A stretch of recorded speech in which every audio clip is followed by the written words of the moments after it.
Meet Splash, an Asian small-clawed otter with a job few animals in the world can do.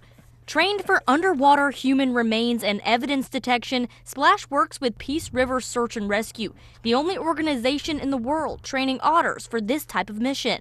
So we use the dog first, and the dog stays with us and does the alert, tells us where the area is, and then we'll come back and get in our dive gear, load up the otter, and then we'll go back out and dive it and find the evidence or whatever it is we're looking for down there. So he goes down there, finds it, he comes back and tells us, and then he takes us back down. Now, Splash has been deployed 27 times nationwide with 6 confirmed finds.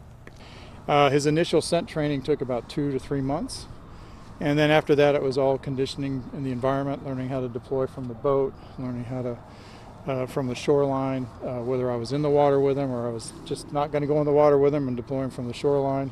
This week, he was in Pensacola assisting in the search for 37-year-old Robin Whitmere. Police searched near the Mahogany Mill boat ramp after receiving a lead. Well, anytime investigators get a lead or any kind of information that points us in a certain direction, we're going to go check that out. That's what they're doing out here today, is checking on that information. A canine did alert in the area, but investigators say it wasn't strong enough to deploy Splash into the water.